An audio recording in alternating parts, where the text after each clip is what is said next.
Hello,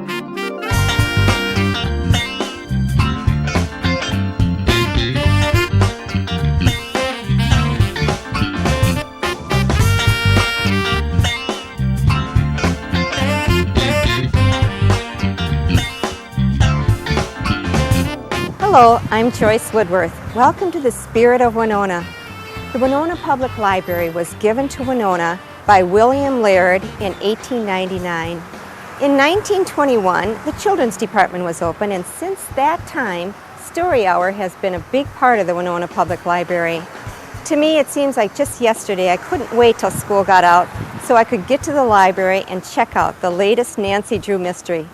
Let's go in today and see what the kids are reading and see how Story Hour has evolved.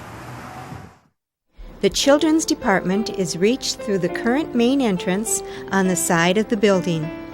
We enter at the main desk area where all books are checked out.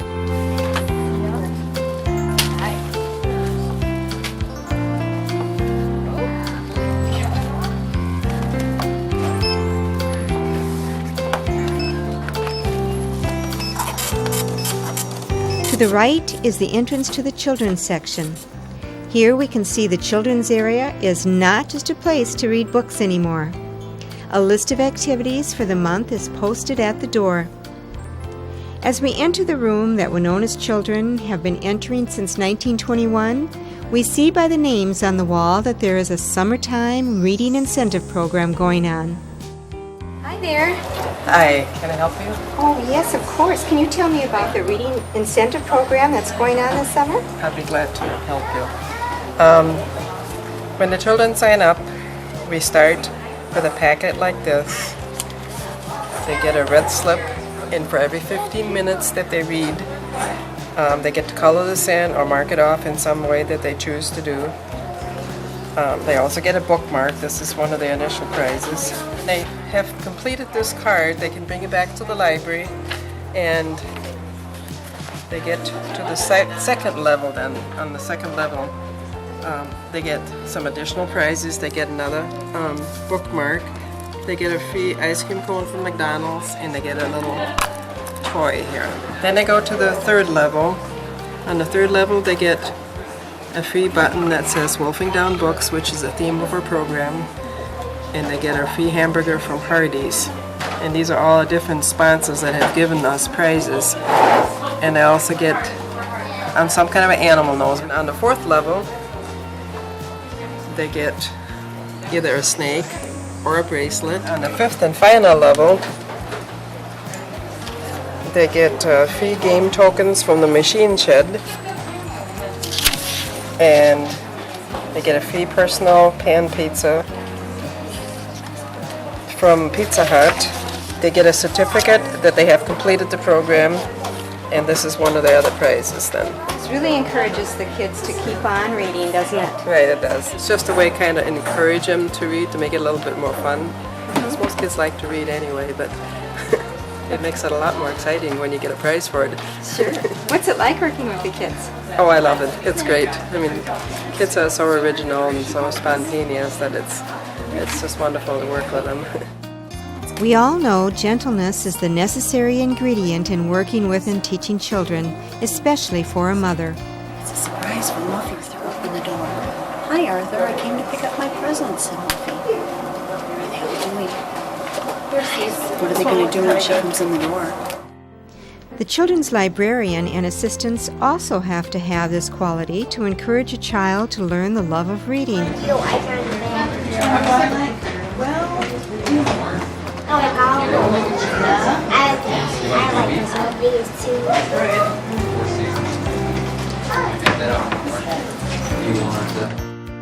In the back room, Sally Mogren, the children's librarian, is holding Story Hour for a group of preschoolers. I know you're hungry, Vivian. It's so hard to wait for the pizza man to come. He'll be here soon. What will you say when the doorbell rings and we open it? Christopher, what would you say? Shall I turn the page and see what they say? What if it's a pizza woman? What would you say then? Anyone have an idea? Mallory, what would you say? Hi, pizza woman. Meow, pizza kitty. Let's say that. Meow, meow, pizza kitty. pizza dog. Let's try that. Woof, woof, pizza dog. What if it's a pizza duck, Wolf? What do you think it would say? Quack, quack, quack. I'm presently sitting with Sally Mogren, who is the current children's librarian. Hi, Sally. Welcome to the Spirit of Winona. Oh, thank you, Joyce, for coming and visiting me at the library. Well, it's fun. Well, thank you. Tell me about the children's program, and I'm very curious about the evolution of the Story Hour. Can you tell me how it's evolved today? Well, it's more than just story time now. It has a little bit extra element with art projects included in it now that weren't in the other years that we had them. And I kind of run it like a little classroom in here because I'm a former teacher. I taught for 22 years, so I try to do a little of this and a little of that to have some fun with the children. With the evolution of all the media we have nowadays, it seems to take a little bit extra oomph to get the kids to have attention span. So I try to have a little gimmick or a little theme every time they come in, and some kind of little handout to take home when they go too. We have story times for children that are 3, 4, and 5 and entering kindergarten. We have story times for children who are entering 1st and 2nd grade. Lexi, you could be the cow. James, would you like to be the spider? I don't know why she swallowed a fly. Where's her fly? What's going to happen, boys and girls? Perhaps she'll die. I don't know how she swallowed a cow. She swallowed a cow to catch a goat. She swallowed the goat to catch the dog. She swallowed the dog to catch the cat. She swallowed the cat to catch the bird. She swallowed the bird to catch the spider that wiggled and jiggled and squiggled inside her. She swallowed the spider to catch the fly. I don't know why she swallowed a fly. What book did you get to read today? We gotta read. Thank you so much for coming. You're welcome. Old Lady Swallow Fly. Great seeing you again. Have a And wonderful day. the High Pizza Boy. And Lexi. And we read a story that pictures can pop up. And Ooh, what was the pizza boy one like? A girl couldn't wait till she got her pizza. Which was your favorite story? The Pizza Boy. What was your favorite story? Well, I like the puppets. When we did the story with the puppets. What was that like? Well, it was the, I know an old lady that swallowed a fly. What happened to her when she swallowed that fly? Well, she started swallowing more things. What was the biggest thing she swallowed? A horse. Oh no, do you think a lady could really swallow a horse? No. What book are you going to check out today? Well, I'm not really going to check out a book, but next time I might check out a book. I really like Laura Ingalls, so I might check out that one. Well, tell me about your special activities other than the book reading. When the girls came from Bearcat Hollow, they brought 2 of the endangered animals that they have there. Our theme is wolfing down books at your library, so I asked them to bring a baby wolf, and they did. It was 5 weeks old, and he was quite skittish, and I was glad he was, because there's a fallacy about wolves that they kill people. And you know, the wolf has really gotten a bad name from Little Red Riding Hood and 3 Pigs and all that. And so it was fun to have the wolf because it goes with our theme. And then they brought a lemur, and that lemur was so attached to that young lady, I guess it even sleeps with her at night. So it was fun to see the endangered animals for the children, to see them too close up. This here is Beamer. I'm sure most of you saw him trying to fit, but just trying to get him off my neck. Beamer is very attached to me. He thinks I'm his mother. I'm the one that feeds him and takes care of him. He lives with me. Beamer is a lemur. So I got his name. Beamer's a lemur. He got his name from his ring. He's staring at me. He's got such big eyes. He's got little stripes or rings on his tail. That's how they got their name. You see, his eyes are very big. The wolf and the lemur are from Bearcat Hollow, which is a non-profit organization located in Racine, Minnesota. It houses endangered and native animals for educational purposes. And they have very good hearing, you can tell by their ears. You can see how he's just kind of hanging on. He's got like little suction cups on the bottom of his feet. He's purring. Purrs just like a cat. For the first 6 months they hang on their stomach, and then the next 6 weeks they hang on their back. I just happen He is mother now, so he hangs everywhere on me. Then we've had 5 performers already, and we have 4 more coming that do concerts on Wednesdays for us this summer. Tell me about the session that you had the week after the musician that you had. Oh, Robbie Clement. Robbie has been here before. In fact, he did the finale last year, and he really does a great job with the children, getting them involved. Well, this is a song about riding in the car. There's a part we sing and a part we do in this. We'll learn the singing part first. This is it. I'll take you for a ride in my car. Take you for a ride in my car. Take you for a ride, take you for a ride. Come right along with me. Sing that with me. Here we go. Oh, I'll take you for a ride in my car. Take you for a ride in my car. Wheels on the bus go round and round, round and round, round and round. The wheels on the bus go round and round, all around the town. But tell me, what kind of books are popular with the kids these days? Oh, anything that has to do with Mark Brown is still #1 with the little ones.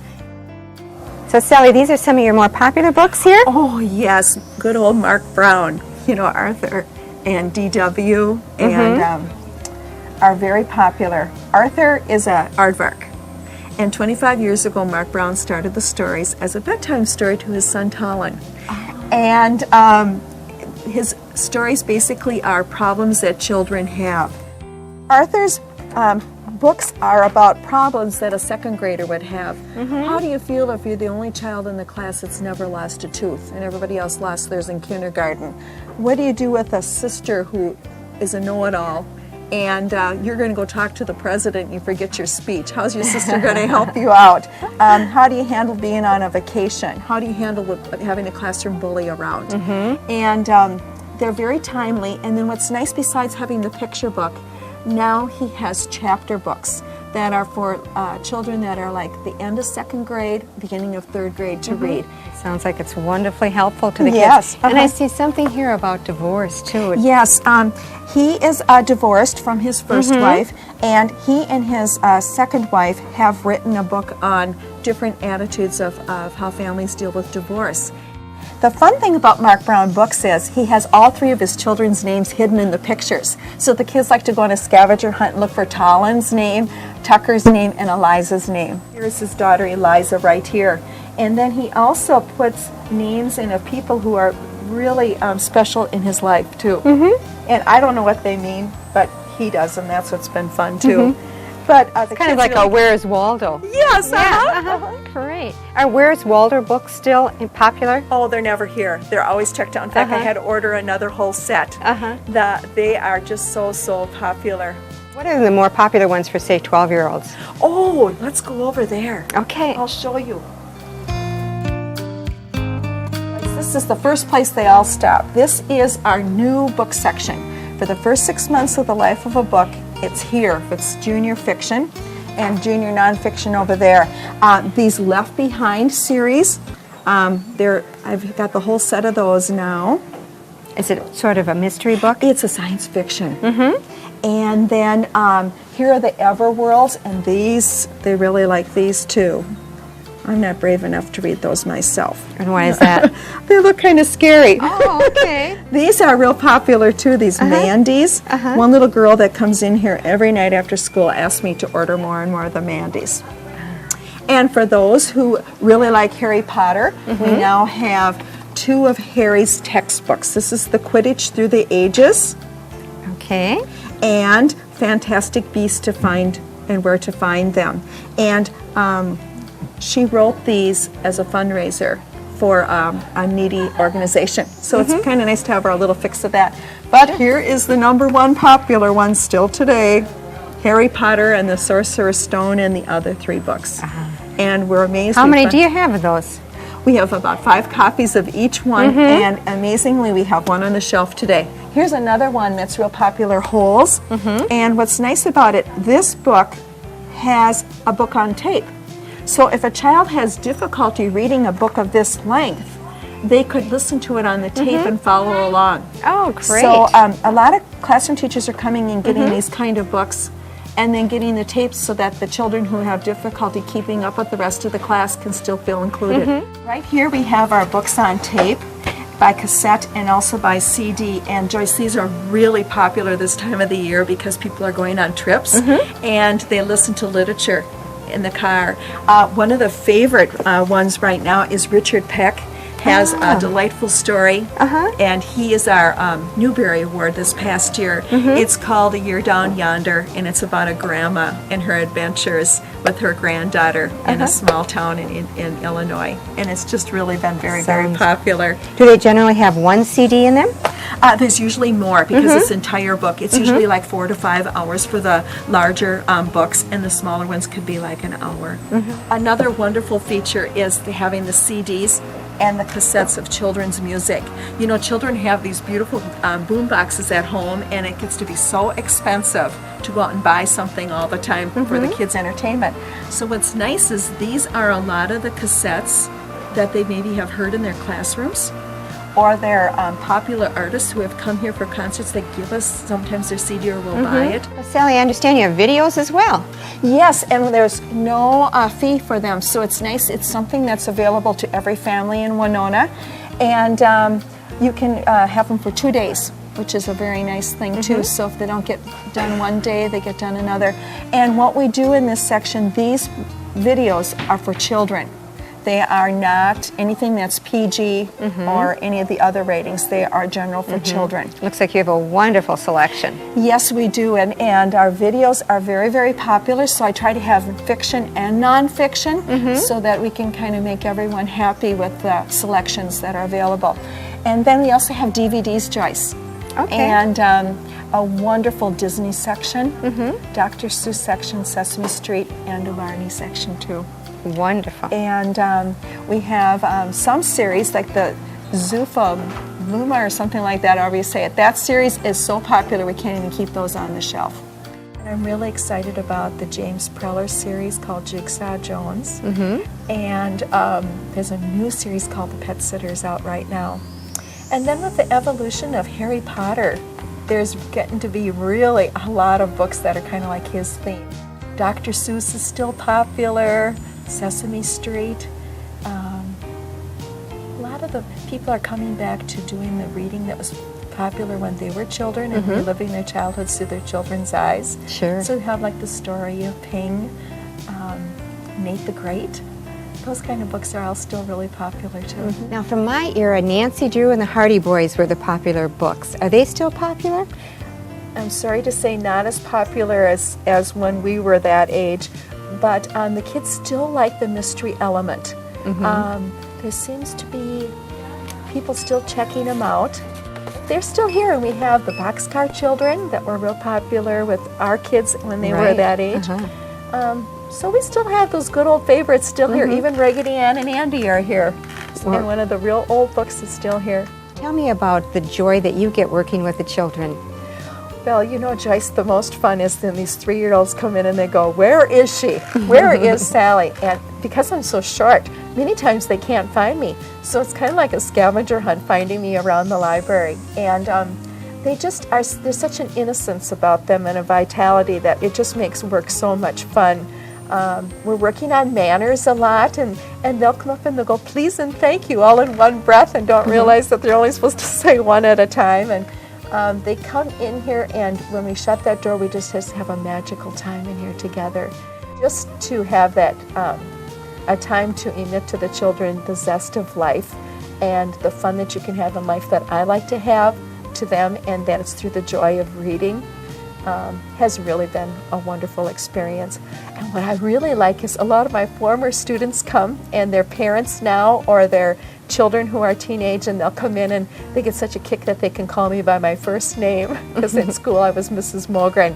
And so I get to see a lot of the favorite people that have been a part of my life. It just is a lot of fun. Oh, thank you, Sally, for You're sharing welcome. everything with us.